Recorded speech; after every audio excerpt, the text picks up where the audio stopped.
राधे राधे दोस्तों, चलिए आज जानते हैं भगवत गीता के 5वें अध्याय का महत्व। श्री भगवान कहते हैं, हे देवी, अब सब लोग सावधान होकर सुनो।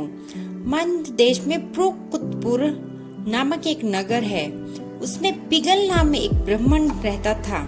वह वेद पाठी ब्रह्माओं के विख्यात वंश में, जो शवर्धन निष्कलंक था, उत्पन्न था, किंतु अपने कुल के उचित वेद और शास्त्रों की संवर्धाय को छोड़कर ढोल बजाते हुए उसने नाच गाने में मन लगाया। गीत, नृत्य और बाजा बजाने की कला में परिश्रम करके पिगल ने बड़ी प्रसिद्धि प्राप्त कर ली और उसी से राजभवन में प्रवेश हो गया। अब वह राजा के साथ रहने लगा।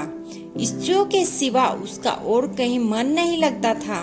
धीरे धीरे अभिमान बढ़ जाने से उछल होकर वह एकांत में राजा से दूसरों के दोष बतलाने लगा। पिगल की एक स्त्री थी जिसका नाम था अरुणा। वह नीच कुल में उत्पन्न हुई थी। कामी पुरुषों के साथ विहार करने की इच्छा से उसे सदा उन्हीं की खोज में घुमा करती थी। उसने पति को अपने मार्ग का कंटक समझकर एक दिन आधी रात में घर के भीतर ही उसका सर काटकर मार डाला और उसकी लाश को जमीन में गाड़ दिया।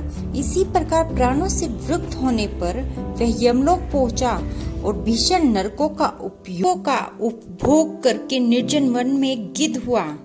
अरुणा भी भगदड़ रोग से अपने सुंदर शरीर को त्याग कर घोर नरक भोगने के पश्चात उसी वन में सूखी हुई।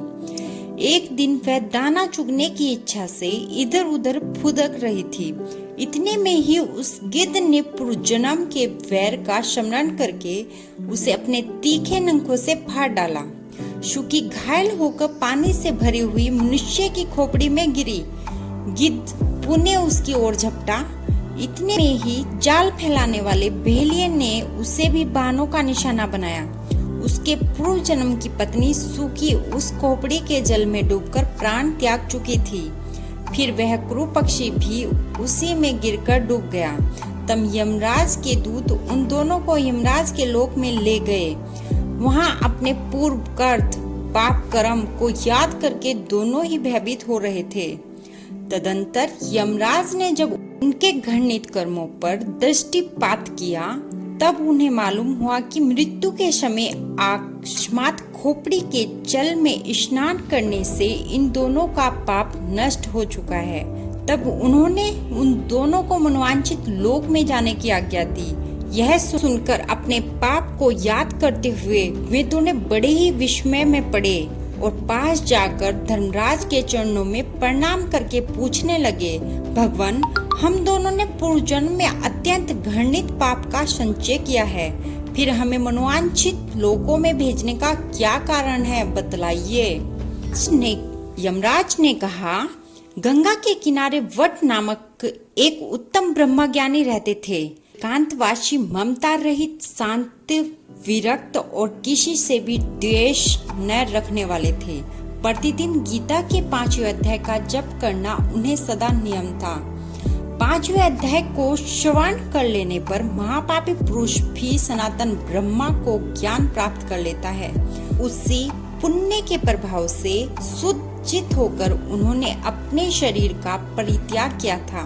गीता के पाठ से जिनका शरीर निर्मल हो गया था, जो आत्मज्ञान प्राप्त कर चुके थे, उन्हें महात्मा की खोपड़ी का जल पाकर तुम दोनों पवित्र हो गए। तुम दोनों मनोवांछित लोकों को जाओ, क्योंकि गीता के 5वें अध्याय के महात्म से तुम दोनों शुद्ध हो गए हो।